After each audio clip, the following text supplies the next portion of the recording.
우리 앞뒤 좌우에 계신 성도님들과 좀 피곤하겠지만 더 미소를 띠면서 서로 평안하기를 바라는 마음으로 인사하겠습니다. 샬롬, 샬롬, 샬롬, 샬롬. 네, 항상 주님 안에서 평안하시기를 바랍니다. 여러분 혹시 운동 좋아하시나요? 예, 역시. 네, 저희 민들레 교회 성도님들을 보면은요, 다른 교회 분들과 달리 굉장히 스포츠를 좋아하시는 것 같습니다. 예, 제가 처음에 우리 교회 와서 엄청 놀랬던 게, 보통은 교회들이 탁구대를 하나씩 가지고 있습니다. 예, 근데 탁구대가 2대가 있고요. 그리고 탁구대 2대만 있는 게 아니라 또 혼자 연습할 수 있는 탁구 기계가 있더라고요. 근데 거기서 저는 이미 너무 놀랬는데 4층에 올라가니 지금 잠시 잠자고 있는 우리 당구대가 있더라고요. 예, 포켓볼 당구대가 있고요. 그리고 그 옆에는 또 뭐가 있는지 아시는 분은 다들 아실 겁니다. 턱걸이, 예, 치팅 칠업 하는 기계가 있고요. 그리고 또 옆에는 승마기구가 있고요. 역도기구가 있고요. 아령이 있고요. 또 샌드백도 있더라고요. 예, 정말 저는 우리 교회에 와서 우리 교회 성도님들은 스포츠를 정말 좋아하시는구나. 제가 예전에 운동을 굉장히 오래 했었습니다. 예, 어렸을 때 제가 솔직히 제일 하고 싶었던 운동은 유도였는데, 어린 시절 부모님이 유도하면 키가 안 큰다. 전 유도를 안 했는데 키가 안 컸습니다. 네, 유도를 하지 않았고요. 대한민국 소년 우리 아이들이 태어나면 꼭 보내는 체육관이 있죠. 태권도를 배웠습니다. 초등학교를 입학함과 동시에 태권도 체육관에 부모님의 손을 잡고 따라갔고, 태권도를 약 7년을 했습니다. 그래서 7년을 해서 3단을 따고 군대에서 굉장히 편하게 지냈습니다. 예, 군대 다녀오신 분들은 아실 거예요. 군대에서는 태권도에 경험이 없으면은 발차기부터 시작해서 모든 걸 다 배웁니다. 근데 단증이 있으면 태권도를 가르치는 사람으로 세웁니다. 그래서 제가 2등병인데 병장을 가르쳤어요. 예, 그런 굉장히 큰 권력을 누렸습니다. 예, 그런 제가 이제 스포츠를 워낙 좋아하다 보니까 나중에 언젠가는 이 스포츠로 내가 좋아하는 이 분야를 가지고 무언가를 해봐야겠다라고 해서, 아마 제가 소명받았던 그때를 기억하시는 분, 제가 말씀드렸던 걸 기억하시는 분들은 아실 텐데, 저는 체대 입시 학원을 다녔습니다. 그렇게 체대 입시 학원을 다녀서 운동을 배우고, 심지어 나중에 너무나 운동을 좋아한 나머지 헬스장을 다니게 됩니다. 헬스장을 다니게 된 게 중2예요. 중2 때 처음으로 헬스를 다녔고요. 그때 키가 지금의 키입니다. 예. 여러분 혹시 자녀들 중에 어린 나이에 헬스를 하고 싶어요? 몸을 만들고 싶어요? 저는 극구 말립니다. 예, 절대적으로 무게 있는 거를 운동을 시키지 마시길 바라요. 제가 운동을 끊임없이 배우면서 느낀 게 있습니다. 정말 많은 것들을 배우고 스포츠에 대한 기술들을 배우지만, 힘도 잘하고 테크닉도 잘하지만 그 무엇보다도 중요한 것이 하나가 있었습니다. 그게 뭐냐면 코어라는 것이었어요. 여러분 혹시 코어라고 들어보신 적 있나요? 예, 코어라는 이야기는요, 그 사전적인 용어로 중심핵이라는 말을 가지고 있어요. 그래서 실제로 운동을 하시는 분들도 나 힘세, 운동 잘할 수 있어 라고 해서 제가 헬스장에 데리고 가서 운동을 시켜보면은요, 바벨이라고 해서 긴 바에 이렇게 원판을 끼우잖아요. 그걸 든다고 딱 드는데 중심을 못 잡아요. 예, 좌로 흔들리고 우로 흔들리고 팔은 바르르 떨리고 이러고 올려요. 힘은 원래 세요. 실제로 같이 지내보면 힘 엄청 셉니다. 근데 코어 근육이 받침이 되지 않으면 운동을 할 수 없다는 거죠. 실제로 코어가 중심이 잡히지 않으면 우리의 건강이 많이 무너지기도 합니다. 근데 이 코어라고 하는 이 코어 근육이 만들어지면은 무슨 일이 벌어지냐면요, 첫 번째로 여러분들의 자세가 교정이 될 수 있습니다. 예, 여러분들 코어를 기르시면요, 자세가 교정되고요. 두 번째로 통증이 감소합니다. 내 몸에 있는 통증들이 감소하게 되어 있어요. 그리고 세 번째로 당연하죠, 운동 능력이 향상됩니다. 그리고 네 번째로는 이것까지 강화될 줄은 몰랐어요. 정신력까지 강화된다고 합니다. 그리고 마지막으로 제가 앞서서 예를 들었던 균형 감각이 향상하게 되어 있습니다. 근데 이러한 코어 근육, 우리의 일상에서도 굉장히 중요합니다. 저는 왜 이 코어 근육, 이 몸에 대해서 더 비교를 하려고 하냐 하면, 말씀 중에 이제 조금씩 여러분들에게 말씀드리겠지만, 저는 우리의 몸을 소중히 가꾸어야 하는 것도 우리의 하나님의 자녀로서의 의무라고 생각을 합니다. 실제로 우리는 코어라고 하는 것을 어떻게 세상적인 그런 단어를 우리의 단어로 가져와서 생각해 볼 수 있냐면 바로 오늘 설교 제목처럼 신앙의 코어라고 좀 접근을 해보았습니다. 우리가 신앙생활을 하면서 여러분들은 코어, 나의 중심 핵이 단단하게 잡혀 있으신가요? 이 중심이 잡혀 있지 않다면 우리는 수많은 곳에서 흔들리게 되어 있습니다. 넘어지게 되어 있고요. 그 누구보다도 나에게 다가오는 고난과 시련과 모든 시험들이 너무나 아프게만 느껴질 겁니다. 하지만 신앙의 코어가 단단하다면 그렇지 않을 것이라는 거죠. 요한복음 14장 17절 말씀에 그는 진리의 영이라 세상은 능히 그를 받지 못하나니 이는 그를 보지도 못하고 알지도 못함이라. 그러나 너희는 그를 아나니 그는 너희와 함께 거하시며 또 너희 속에 계시겠음이라 라고 말씀하고 있습니다. 여기서 그가 누구일까요? 바로 성령님입니다. 우리의 삶 가운데 성령님을 초청하게 되면은요, 나의 코어 중심의 성령님을 초청하게 되면 여러 가지 일들이 일어나게 되어 있습니다. 성령님을 초청한다라고 하는 건 익히 들어보셨을 겁니다. 근데 이 성령님이라고 하면은 머리로는 너무나 잘 알고 있습니다. 하나님이 구약시대에 우리와 함께 하셨고, 그리고 하나님께서 독생자 예수 그리스도를 이 땅 가운데 보내주셨고, 예수님이 하나님의 곁으로 가시며 성령님을, 보혜사 성령님을 우리에게 보내주셨어 라는 것은 교회를 다니시는 분들이라면 누구나 한 번쯤은 들어보셨고 다 이해하고 있는 내용들입니다. 하지만 이런 이야기를 하고 싶습니다. 여러분, 성령 충만함을 받고 살아가고 계신가요? 유명한 복음 전도자였던 존 길모어 목사님이 어느 날 작은 마을을 찾아갔다고 합니다. 작은 마을을 찾아가다가 이제 주방용품을 팔고 있는 한 어느 노인을 만나게 됩니다. 그래서 이 노인에게 이렇게 인사를 하죠. 안녕하세요, 할아버지. 요즘 장사 잘 되십니까? 라고 물으니 할아버지가 이렇게 대답을 합니다. 그럭저럭 잘 되고 있어요. 할아버지는 예수님을 믿으십니까? 라는 질문에 물론 믿지요. 예수님을 믿고 구원받는다는 것은 정말 위대한 일 아닙니까? 라고 이야기를 하는 거죠. 그래서 또 이렇게 목사님이 이야기를 하죠. 네, 맞습니다. 할아버지, 그렇지만 그보다 더 위대한 일이 있습니다. 그래요. 그게 뭔데요? 할아버지가 아주 궁금한 눈빛으로 그를 바라보며 물어보았습니다. 그때 목사님은 이렇게 이야기를 합니다. 그건 할아버지와 저를 구원해 주신 그분과 동행하는 삶입니다. 정말 하나님과 동행하는 삶, 그 삶이 바로 성령님이 우리의 삶에 오셔서 함께 동행하는 삶인 것입니다. 여러분은 우리 주변에 하나님을 믿는 자들 굉장히 많지 않습니까? 흔히들 이제 저는 목사이기 때문에 주변에는 정말 세상적인 인맥보다 이런 하나님을 구주로 영접하고 또 심지어는 하나님의 종이 되겠다라고 고백하는 인맥들이 참으로 많습니다. 근데 이 하나님을 믿는다라고 이야기를 하지만 그 가운데에 성령 충만함, 성령 하나님, 바로 나의 하나님을 만났고 하나님, 성령 하나님으로 충만한 삶을 사느냐라는 질문을 했을 때에 정말 아멘으로 화답하며 네, 그럼요, 당연하죠 라고 이야기를 할 수 있는 분이 생각보다 많지 않다라는 것을 발견했던 것이죠. 사도 바울이 그랬습니다. 사울은 하나님을 믿고 성경을 연구하는, 성경을 가르치는 바리새인들이 되었어도 하나님과 동행하는 것을 몰랐다고 합니다. 우리는 바리새인들 아주 익히 잘 알고 있습니다. 성경을 외우고 살아요. 성경을 외우고 살고 성경에 있는 모든 그런 한 토시도 틀리지 않고 그걸 증명하며 살아가는 사람들입니다. 하지만 성령 하나님을 알지 못했습니다. 하나님이 온 세상에 어디에 계시다는 거 잘 알고 있었습니다. 그러나 하나님이 지금 나와 함께 하십니다라는 그 말은 의심하고 있다라는 거죠. 사울은 다메섹에서 살아 계신 예수님을 처음 만났습니다. 그는 곧바로 눈이 멀어 3일 금식을 했습니다.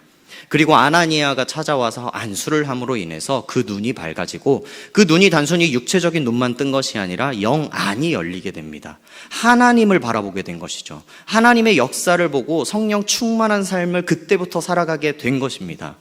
그로 인해 이제 사울이라는 이름을 버리고 바울이라는 이름으로 바뀌며 그의 인생은 핍박하는 자가 아닌 하나님을 증거하는 자, 예수 그리스도를 하나님의 아들이라 라고 선포하는 복음 전도자로서 1차, 2차, 3차 수많은 지도를 배를 타고 걸어다니며 복음을 전했던 자로 변했던 것입니다.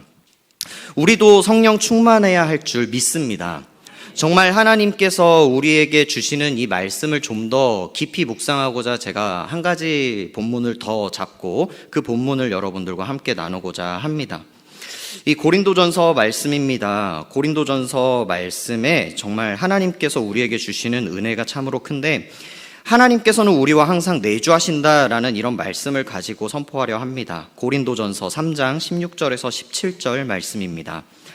너희는 너희가 하나님의 성전인 것과 하나님의 성령이 너희 안에 계시는 것을 알지 못하느냐? 누구든지 하나님의 성전을 더럽히면 하나님이 그 사람을 멸하시리라. 하나님의 성전은 거룩하니 너희도 그러하니라. 아멘. 우리 모두는 하나님의 성전입니다. 우리가 하나님의 성전이 어디 있습니까? 라고 이야기를 하면 그냥 머리로만 이해하고 계신 분들은 저기 있는 민들레 교회 예배당이 성전 아닌가요? 맞습니다. 건물도 예배당, 성전이라고 부르죠. 하지만 성경에서 증거하고 있는 바 우리 모두가 성전인 것입니다. 그래서 저도 몸이 중요하다라고 이야기하는 것이 하나님께서 우리 한 사람 한 사람을 성전으로 세우셨기에 그 성전을 가꾸어야 한다는 것입니다. 근데 더 나아가서 우리가 육체적인 것만 가꿀 것이 아니라 나의 신앙의 코어, 바로 성령 하나님으로 충만한 삶을 살아가고 있는가라는 질문에 여러분들은 어떤 생각을 가지고 어떤 고백을 하고 살아가고 계시냐라는 겁니다. 성령께서 내주하시면 나타나는 현상들이 있습니다. 성령님께서 내주하신다, 이거는 성령님이 나와 함께 하신다라는 의미입니다. 성령님이 내가 어디에 가든지 무엇을 하든지 누구를 만나든지 함께 하신다는 겁니다. 우리가 복음을 전하는 그 자리에 가서 내가 내 입술로 내가 문자적인 것만 전한다고 생각할지 모르지만 성령 하나님 나와 함께하여 주시고 내 입술을 주장하여 주시고 복음이 선포되는 그 순간 그 영혼의 가슴, 그 영혼의 마음 가운데에도 성령께서 감동을 허락해 주시옵소서라고 믿고 기도하고 선포하고 나아가면 성령께서 그 가운데 임재하실 것입니다. 우리는 그것을 믿고 선포하는 겁니다. 내가 하는 것이 아닙니다. 나는 그저 하나님의 복음의 통로가 되는 것입니다. 그랬을 때의 통로가 어떠한가요? 저는 이런 생각을 해보았습니다. 예전에도 제가 말씀을 선포하면 우리는 통로입니다 라는 이야기를 종종 하는데, 이 통로라고 하는 것이 내가 먼저 깨끗해야 하는 것도 중요하지만 깨끗한 물이 흐르는 통로는 썩지 않습니다. 하나님의 복음, 하나님께서 말하는 그 말씀이 나로 인해서 흘러가면 나를 사용하시게 되면 나 또한 거룩해지며 나 또한 경건해지며 나 또한 하나님의 성령 충만함을 누릴 수 있다라는 것입니다. 저는 제가 성령 충만함을 비유할 때 많은 이들은 어떤 잔이나 그릇을 비유해서 그곳에 부어지는 그런 차는 것을 많이 비유하는데, 제 스스로의 신앙은 통로에 차는 신앙이라고 생각합니다. 왜냐하면 이렇게 생각을 해봅시다. 내가 통로라고 하는 파이프인데 이 파이프에 성령의 은혜가 흐르고 성령 충만함이 왔을 때 부어지는 그 역사 속에서 흘러가지 않는다면 그 고여있는 신앙이 될 것입니다. 하지만 이것이 한쪽은 열려있고 한쪽이 모두가 열려있는 상태에서 와서 들어오고 나가고를 계속해서 반복하게 되면 그 파이프에는 단 하나의 공기도 없이 성령으로만 가득 차 있는 것이 계속해서 새로운 성령의 은혜가 부어진다라는 것입니다. 저는 우리의 신앙이 그렇다고 생각을 합니다. 성령 하나님께서 지금 부어주시고 지금 부어주신 은혜로 한 주를 살아가는 것이 아니라 앞으로 평생의 성령 하나님께서 항상 함께 내주하시며 항상 나를 채워주시며 그 채워주심을 흘려보내고 또 채워지고 흘려보내고 또 채워지고, 이것이 바로 성령의 온전한 내주하심이 아닐까 저는 여러분들에게 말씀드리고 싶습니다. 그렇게 성령 충만함으로 항상 내주함을 체험하며 살아가는 우리 모두가 될 수 있기를 바랍니다. 그리고 성령께서 우리 삶 가운데 이제 내주하시게 되면은 이루어지는 것들이 있습니다. 바로 하나님께서 우리의 삶을 인도하시는 거죠. 내가 가는 그 길 하나님께서 손잡아 먼저 가시고 그 모든 사단 권세들이 나를 핍박하려 할 때에 다 막아주시고 혹 나를 괴롭히려 하고 넘어뜨리려 할 때에 그 모든 이들을 무찔러 주시는 분이 바로 성령 하나님이십니다.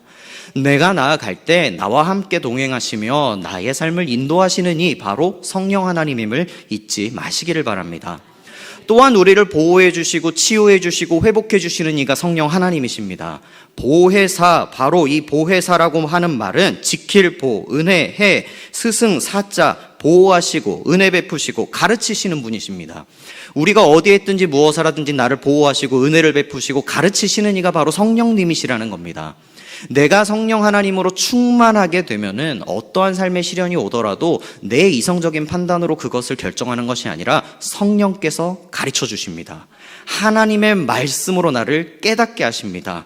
어떻게 그 상황을 헤쳐나가야 할지, 어떻게 이 순간을 이겨내야 할지를 성령께서 깨닫게 하신다라는 겁니다. 그것이 바로 성령님의 보혜사 능력이라는 것입니다. 그리고 또한 우리에게 주시는 하나님 하시는 일은 바로 성화입니다. 성화라고 하는 말은 거룩하게 한다라는 의미를 가지고 있습니다. 오늘도 오전에 류호근 목사님께서 죄인된 자를 의인으로 부르신 하나님이라고 하셨습니다. 우리는 끊임없이 죄를 짓고 살아가고 어쩔 수 없는 죄인으로 살아갈 수밖에 없습니다. 죄를 회개하고 또 돌아서면 죄를 짓는 것이 죄인의 모습입니다. 하지만 죄인이 의롭게 된다라는 것, 바로 성화의 과정인 것인데, 성령 하나님께서 우리를 지켜주시고 보호하여 주시고 인도하여 주시는 가운데에 더 이상은 죄를 짓지 않도록 죄와 피 흘리기까지 싸우도록 힘을 주시고 능력을 주시고 이기게 하시는 이가 성령님이시라는 겁니다. 그것이 바로 성령께서 나와 함께 하시고 내주했을 때에 이루어지는 하나님께서 하시는 일임을 꼭 기억하시기를 바랍니다. 이러한 성령 하나님의 역사가 우리의 삶에 나타날 줄 믿습니다. 그래서 우리에게 꼭 필요한 것이 무엇입니까? 바로 성령 충만입니다. 우리는 성령 충만을 늘 구합니다. 기도할 때에, 예배 드릴 때에, 찬양할 때에 항상 성령 충만한 은혜를 허락해 주시옵소서, 성령님 이곳을 주목하여 주시고 성령 은혜를 부어 주시옵소서, 채워 주시옵소서, 그렇게 우리는 늘 기도하고 있습니다. 하지만 이 성령의 내주와 성령의 충만이 다르다라는 것은 우리가 알아야 합니다. 성령 내주라고 하는 것은 모든 그리스도인이 이미 받은 축복인 것입니다. 성령님이 우리와 함께 동행하신다라고 하는 것은 하나님을, 예수님을, 성령님을 나의 구주로 영접하는 순간 성령님이 나와 동행하시는 것입니다. 그래서 우리는 나의 입술로 주님, 내가 주님을 나의 아버지로 믿습니다, 나를 구원하신 그 은혜를 믿습니다라는 선포를 하는 것입니다. 천국 갈 때까지 한순간도 취소하거나 사라지지 아니하십니다. 성령이 떠나시지 않기 때문에 이루어지는 것입니다. 성령님의 내주와 성령님의 충만, 그렇다면 성령님의 충만은 사람마다 다를 수 있습니다. 성령의 충만으로 말미암아 우리는 성령의 열매를 맺어가고 그 열매로 말미암아 성령의 역사를 펼쳐나갑니다. 그것이 바로 성령 충만인 것입니다. 우리가 성령의 충만을 구한다라고 하는 것은 그저 부어주시옵소서보다 더 자세하게 하나님 성령의 열매를 맺게 하여 주시옵소서, 성령의 은혜를 충만히 채워주셔서 그 열매로 말미암아 하나님의 자녀로서 하나님이 부르신 그곳 가운데에서 성령의 역사를 펼쳐 나아가겠습니다라는 고백이 있어야 할 줄 믿습니다. 성령의 내주와 성령의 충만 차이 우리가 늘 기억하며 그 성령 충만함을 구하며 살아가는 것입니다. 성령 충만하게 되면 우리는 더욱더 정결하게 되고 더욱더 성결하게 됩니다. 지금 우리는 사순절을 보내고 있습니다. 저는 항상 사순절에 경험하는 것이 있습니다. 사순절이 되면 수많은 시련들이 더 많이 다가오는 것만 같습니다. 나를 넘어뜨려야 하는 세력들이 너무나 많습니다. 하나님과 나 사이 조금이라도 더 가까이 친밀하게 더욱더 하나님을 묵상하고자 하는데, 예수 그리스도의 피를 묵상하고자 하는데, 십자가의 그 보혈을 기억하며 무릎 꿇고 싶은데 자꾸만 세상은 나를 하나님으로부터 멀어지게만 만들게 하는 것만 같습니다. 여러분들도 한번 이번 사순절을 좀 더 깊이 있게 영적으로 바라보시기를 바랍니다. 혹 하나님과 나 사이를 가로막는 것은 없는지, 혹 하나님과 나 사이를 멀게만 만드는 것은 없는지 늘 기억하며 경계하며 피 흘리기까지 싸우며 하나님을 더욱더 깊이 있게 묵상하며 정결하게 성결하게 보내는 사순절이 되기를 소망합니다. 에베소서 5장 18절 말씀에 술 취하지 말라, 이는 방탕한 것이니 오직 성령으로 충만함을 받으라 라고 말씀하고 있습니다. 하나님께서는 우리에게 말씀하고 있습니다. 성령 충만하라고. 여기서 왜 앞에 술 취하지 말라라고 이야기를 했냐면 우리가 술에 취하는 것이 아니라 성령 충만함으로 성령에 취하라라고 하는 것입니다. 정말 술에 대해서 많이 세상을 살아가다 보면은 느끼실 겁니다. 단 한 방울에도 취하는 사람이 있고 더 많이 마시고 많이 마셨을 때 취하는 사람이 있습니다. 근데 하나님의 성령의 은혜도 저는 그러하다고 생각을 합니다. 정말 정결하고 정말 성결하고 하나님 앞에 온전함으로 무릎 꿇는 자에게 성령 하나님께서 한 방울의 은혜를 던지셨을 때에 변화받는 사람이 있는가 하는 반면에 죄악으로 똘똘 뭉쳐 있어서 회개하지 못하고 나의 의를 드러내기 위해 살아왔기 때문에 성령께서 더 큰 은혜를 부어주셔서 나를 완전히 무릎 꿇게 하시는 그 역사도 하신다라는 겁니다. 나는 어떠한 모습인지 스스로를 냉정하게 바라보며 하나님 앞에 무릎 꿇는 자가 되기를 소망합니다. 저는 제가 기도할 때 늘 이러한 마음으로 기도하고 싶어 합니다. 어른들이 기도하다가 이런 기도 제목을 얘기하실 때에 저는 그게 무슨 말인지를 몰랐다가 성인이 되면서 깨달은 기도 제목이 있었습니다. 하나님, 나의 무릎이 낙타 무릎이 되기까지 기도하게 해 주시옵소서. 이게 무슨 말이냐면 사막에 있는 낙타들을 보신 분들은 아실 겁니다. 낙타는 어떻게 앉아 있나요? 우리 사람들처럼 앉아 있나요? 아니요. 낙타는 항상 무릎 꿇고 있습니다. 그러다 보니 무릎이 닳고 닳아 결국에는 뼈가 어딘지 살이 어딘지 모르는 것처럼 그 앞이 계속해서 딱딱해지고 더 딱딱해지고 무릎 꿇는 것이 어느 순간 편할 때까지 무릎 꿇게 된다는 것입니다. 우리가 기도하고 낙타 무릎이 되기까지 기도한다라고 하는 것은 내가 기도를 하는 자리와 하지 않는 자리가 구별된 것이 아니라 어디에 있든 무엇을 하든 항상 하나님 앞에 무릎 꿇는 자가 되어 기도하는 자가 되어야 한다는 것입니다. 우리는 항상 기도함으로 성령 충만함의 은혜를 누려야 할 줄 믿습니다. 그 성령 충만한 은혜로 말미암아 나의 신앙의 코어가 자리 잡히고 그 신앙의 코어가 너무나 건강한 나머지 사단의 세력이 나에게 다가와도 절대 넘어지지 않게 될 줄 믿습니다. 나의 신앙의 코어 정말 성령 충만함으로 늘 소망하며 기도하며 간절히 나아가는 우리 모두가 되기를 소망합니다.